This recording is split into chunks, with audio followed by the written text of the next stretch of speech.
Thank you all for joining us. I'm Ramsey Alwin, President and CEO of the National Council on Aging. I appreciate you making the time to join us, and we are pleased to share with you some groundbreaking research on women and retirement today. But just a reminder that all the information shared today is embargoed until Tuesday, May 16th at 12:05 Eastern.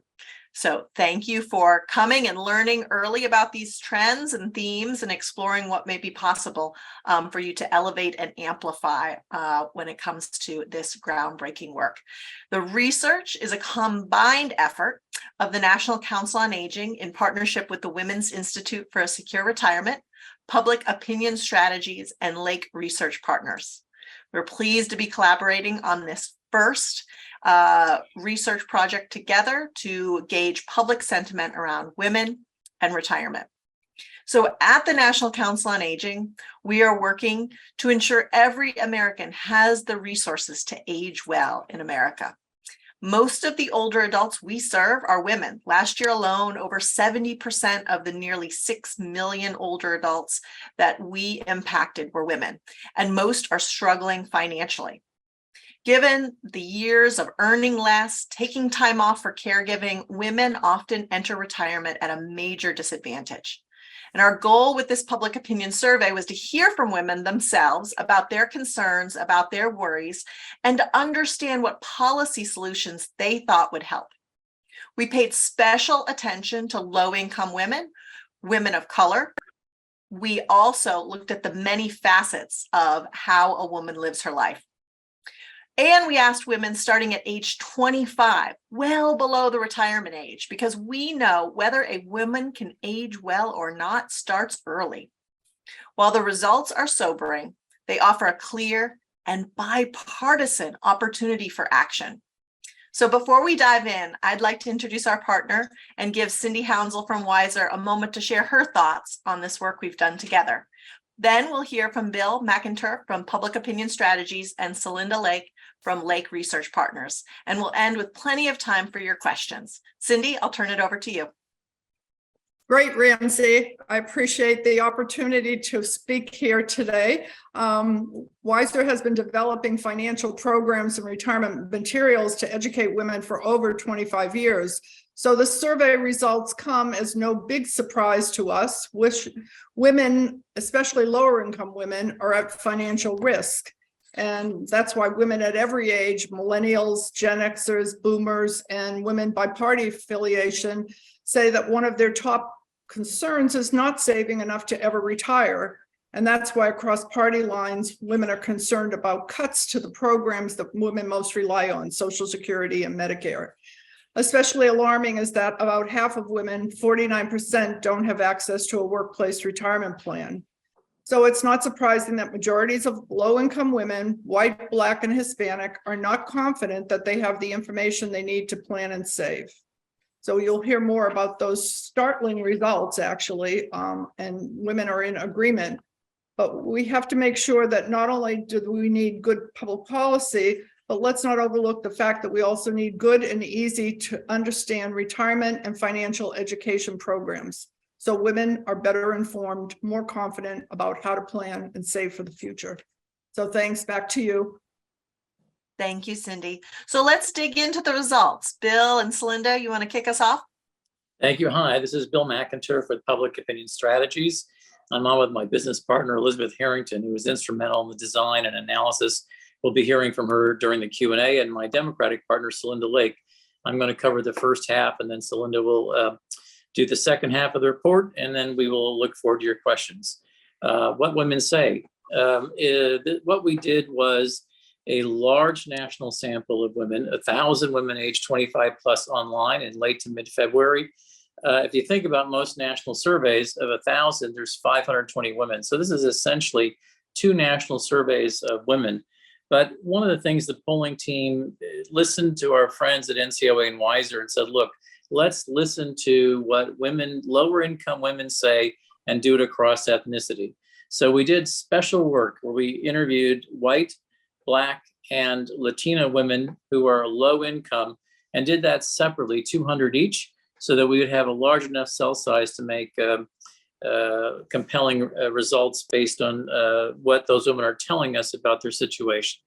Let's move forward into some of the main findings. One, it's a reminder of the economy that we're in today and the economic stress that women face, which is half of women, all women 25 plus, tell us they're struggling financially, all of which makes planning for secure retirement very difficult. Next slide. This is a simple question we did. It was an agree, disagree, where we asked people to respond to, I consider myself to be financially secure. Half of women disagreed, and those low-income women, Black, white, Hispanic, 77% disagreed that they are financially secure. Why? What's happening? Next slide. We asked an open-end question. We say, when you say you're not financially secure, tell us the reasons you feel that way. One, they don't have enough to save, and they're not making enough to earn and save, and they're not saving money. So you can already see the sort of perception that if you're financially secure, you have a little bit left over. Number two, we heard a lot about inflation, and especially remembering the number of women here who are retired. There's a double bind because they're living on a fixed income, all of which makes inflation much more difficult. And their other definition is, I'm living paycheck to paycheck, and I barely have enough to cover my bills and not to be able to plan forward. Those are the main topics. But the second tier about why they feel they are not financially comfortable is they talk about credit card debt, mortgages, or medical debt. Again, this notion of they're living on a fixed income, and then they're telling us that they don't have enough. If there's any kind of hiccup, they don't have enough to be able to pay bills. We gave these women 12 different life events and asked, what are your top concerns? We're showing you the top 5 concerns out of the 12, where 3 out of 10 women or more said this was a problem. So you can see here, number 1, the cost of housing, rent, or mortgage, Social Security or Medicare benefits being cut. One thing Celine and I will talk about is the centrality of how important these two programs are to women respondents, not just women 65 plus, not having enough to save to retire, outliving their savings, or not being able to pay their bills during a period of serious illness or disability. So we're looking at this, look, generations are different. There's a lot of variation by age here. So we're showing you this by our millennials, Gen X, and baby boomers. What you're watching, though, is this dark blue, the not saving enough to retire, as a connective tissue, something that women of all ages are telling us are one of the top 3 things of 12 that they are concerned about. What you also see is the number 1 concern for the millennials is the cost of housing. And again, millennials struggling with debt. In the Gen X, they also talk about housing, and then worrying about paying their bills. And if you're a woman, as a baby boomer woman, you're talking about Social Security, outliving your savings, and then not having enough to retire. So their entire dimension of all these 12 issues all become around Social Security, Medicare, and then issues related to retirement. Just looking at this by party, Republican, Independent, Democrats, Celine making the point that we're looking at an issue agenda that is the rare thing now that crosses party boundaries. But again, we want to just make the point that not saving enough to retire is the connective tissue across political party. Next.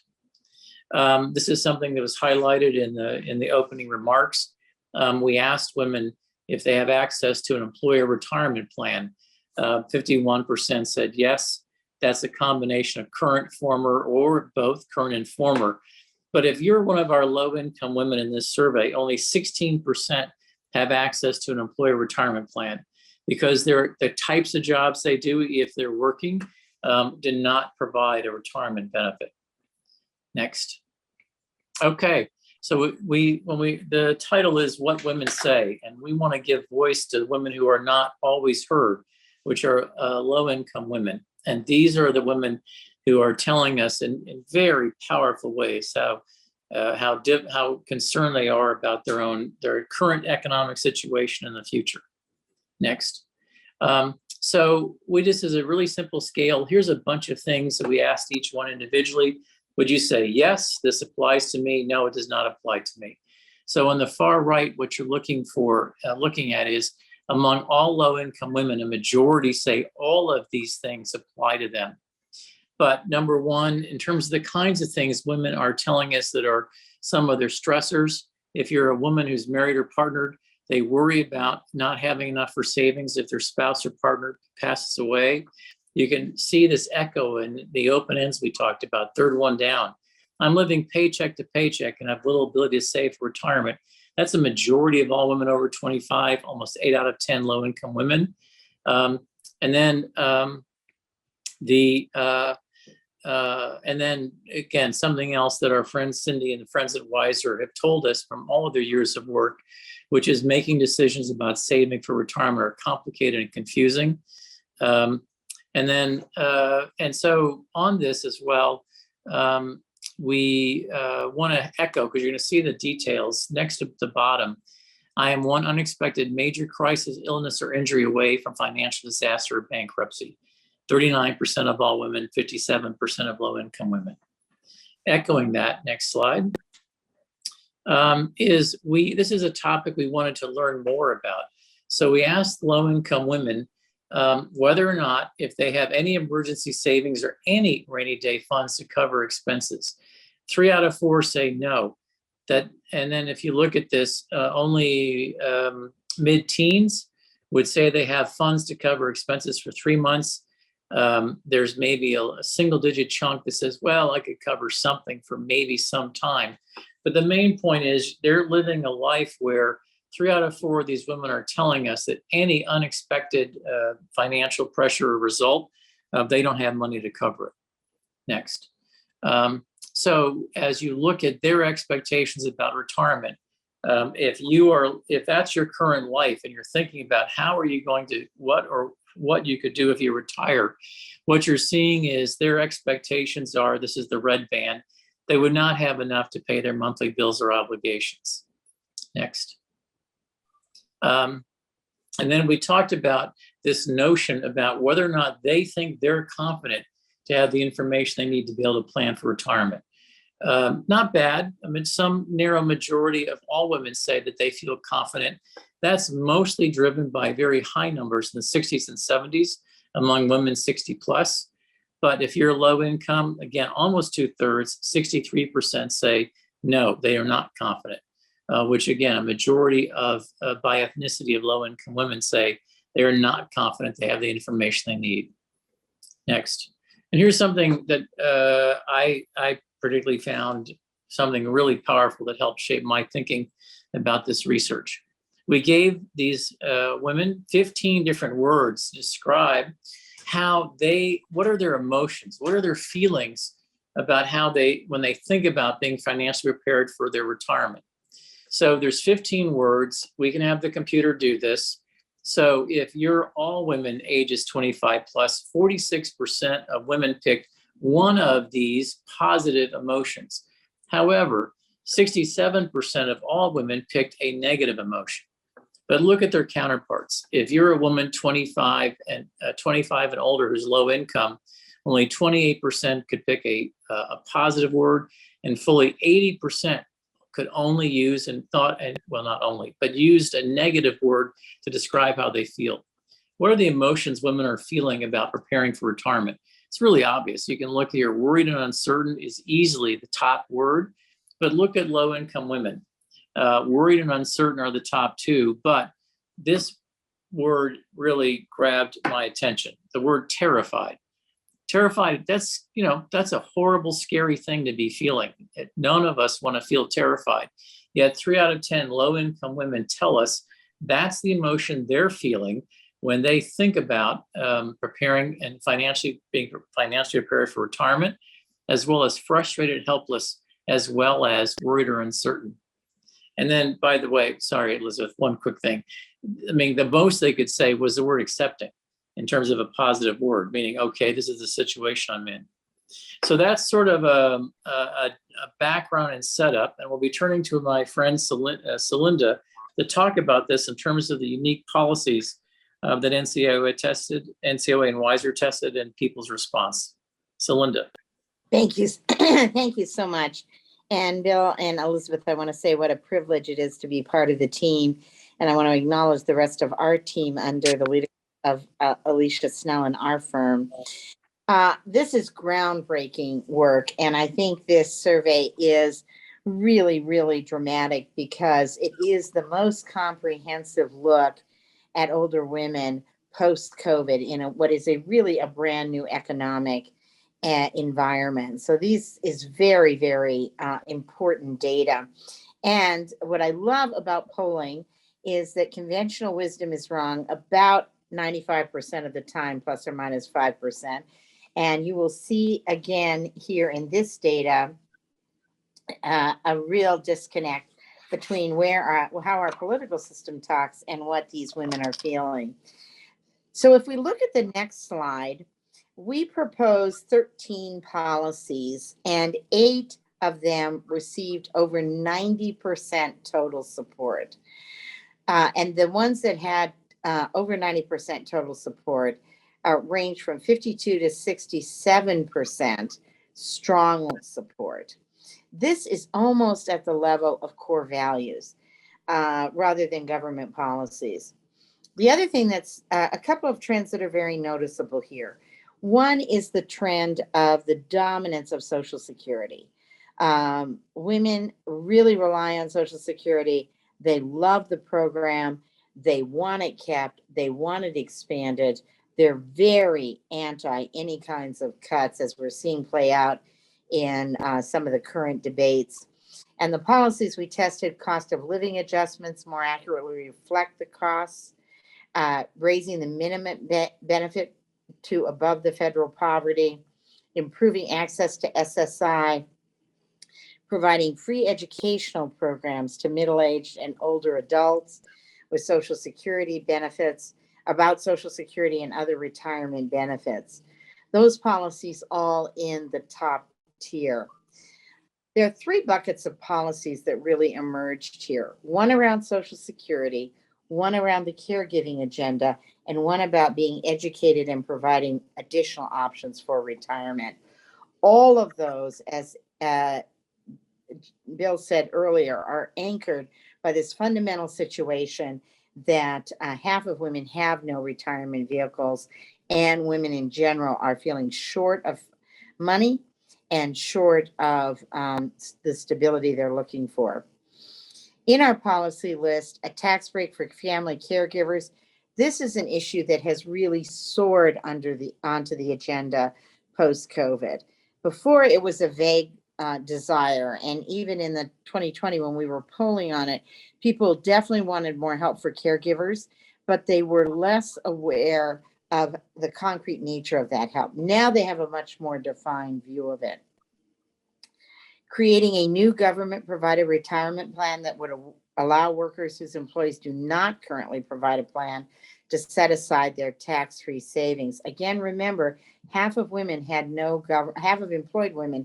no government, had no retirement vehicle, and that is almost overwhelming among low-income women. Provide government assistance to lower-income older adults to help pay for basic needs, and create a new government program that provides up to 12 weeks of paid leave to workers who leave to work to care for a seriously ill member. Notice one thing across this pattern. We didn't hide the ball. We didn't message these programs euphemistically. Some of these things we were thinking might be a little complicated for people. People really, really spent a lot of time understanding these policies. They really resonated with them, and they responded to a very explicit role for the government in terms of providing this kind of assistance. If we look at the next slide, we can see support by party identification. If you want a bipartisan agenda, then you have no further to go than these retirement helps for older women. It is solidly bipartisan. It is at core values level for all parties, including the educational components, the Social Security components. Very, very, very strong across all parties. Notice that there's very little difference between Republicans and Democrats. Any 3 Republican and Democrats in America can agree on more and agree on this agenda than Congress is agreeing on right now. If we look at the next slide, we looked at policies beyond Social Security. Social Security remains the third rail of American policies. And as you saw, everyone was adamant about keeping it and extremely supportive of expanding it and making it even more current. But there were many policies that were also very popular outside the Social Security umbrella. There was a more expansive agenda here, and that included the tax break for out-of-pocket expenses for caregiving, SSI, retirement vehicles, government assistance to low-income older adults, the new paid leave program for caregiving, creating new government program to pay for some long-term care costs, including for nursing home and home care, and reducing or eliminating the requirements that limit the amount of savings or assets that older adults are allowed to have in order to qualify for government low-income benefits. Again, the bipartisan support of these policies defies all of the conventional wisdom in Washington right now. It is a solidly bipartisan, expansive, and comprehensive 360-degree view of retirement. So where does this leave us? Let me just close with a couple of overall conclusions here. Much of the conversation in Washington, much of the press conversation is about macroeconomics, but people are focused, and older women in particular, are focused on kitchen table economics. They're focused not on the percentages, but the policies that will deliver more money in their pockets and more security in their retirements. Half of women over 25 say they are struggling, and 3/4 say they are not secure. And security and stability, the number one value right now for women. There is a bipartisan, expansive agenda, and our system seems completely out of touch with it. We don't hear politicians talking about this agenda. We have an assumption in Washington that this is not the time to do this, and it couldn't be more wrong as far as the voters of all three parties recognize. There is a clear role for government. There is a problem today for people, but people are worried. These women are particularly worried about the problems tomorrow. They are very worried about the problems in their retirement. And there is an acute level of harm and need for lower income women. I really want to praise NCOA and Wiser in their expenditure of funds, because it's expensive to look after low income women, and the acute need of low income women right now was very, very dramatic in this data. So let me turn it back to NCO folks, and we are delighted to take your questions. Well, thank you, Bill, and thank you, Celinda, for sharing the findings of this sobering sense of public sentiment. And we'd like to open it up to any questions. Feel free to use the chat function, share your question. We have one right out of the gate, and Bill and Celinda, you're welcome to weigh in here. But I think it may be beyond this initial fielding of the survey. How do women think these new programs and benefits would be paid for? What types of new revenue do they favor for these? Was that included in the initial survey work? And what are your thoughts there? No. One of the things that's been my experience is our job is to kind of collect public opinion. Our job is to tell the elected officials, here's the kinds of things people say will be of help to them. And then it's their job to figure out what parts of this work. I do think I walked away with the following things. One, it just, as I said, the centrality of you cannot touch Social Security and Medicare. And if anything, these women would be telling us they need stronger, more stable benefits and perhaps an expansion of benefits. And then number two, I did a lot of the research years ago for the life insurance industry that became the Secure Act and the Secure 2.0. It is from this sort of research that learning what people want is sort of the first step of starting a process of helping define what Congress feels they can do to respond to these needs and how these might be financed and where the money would come from to help make these possible. Thank you. Oh, and by the way, I mentioned the secure thing because the same thing.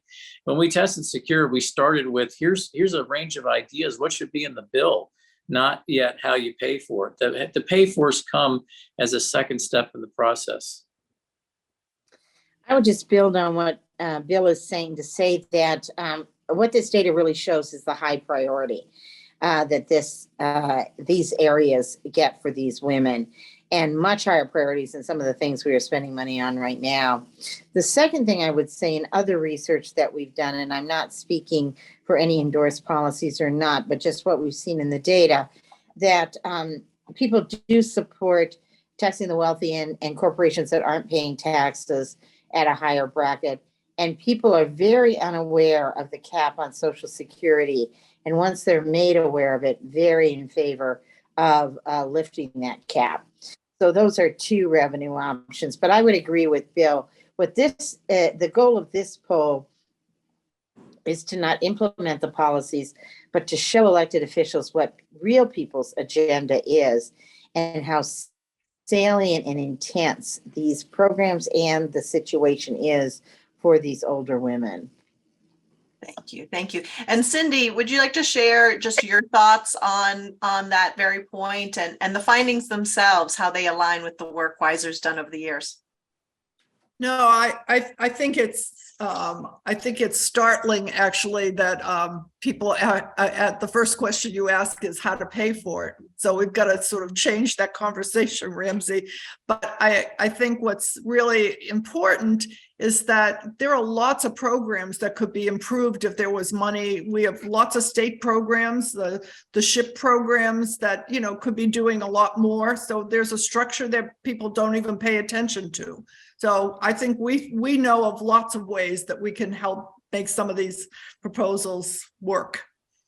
Thank you. Thank you, Cindy. And it's what women want. It's what women say, and overwhelmingly bipartisan. So we are pleased to share that there is an opportunity for the parties to come together and to recognize what women want, what women say. And then, yes, it'll be hard work in sort of hashing out the details of it all. But thank you to Bill and Celinda and your respective teams and the partnership with Weiser that we can bring this groundbreaking research to you so you can see what low-income women have to say. And we appreciate your willingness to help us elevate and amplify these results. Our media relations manager will follow up with each of you that have joined us today. Make sure you have the information you need, and you're welcome to reach out to Simona Comby directly, simona.comby@ncoa.org. The final survey results, again, they'll go live on May 16th, and then will be found on ncoa.org/women say, as well as through Weiser and through our partners at the polling firms. We hope that this offers rich content for your future stories, and you'll help us in sharing what women want, what women say. We really believe as we're approaching this Mother's Day weekend, we have compelling findings and bipartisan support to take action. It's time to do better. Our mothers deserve better. Our daughters deserve better. We all do. So thank you for sharing the work, sharing the message, and calling for change. Thanks to all for joining. Thank you. Thank you.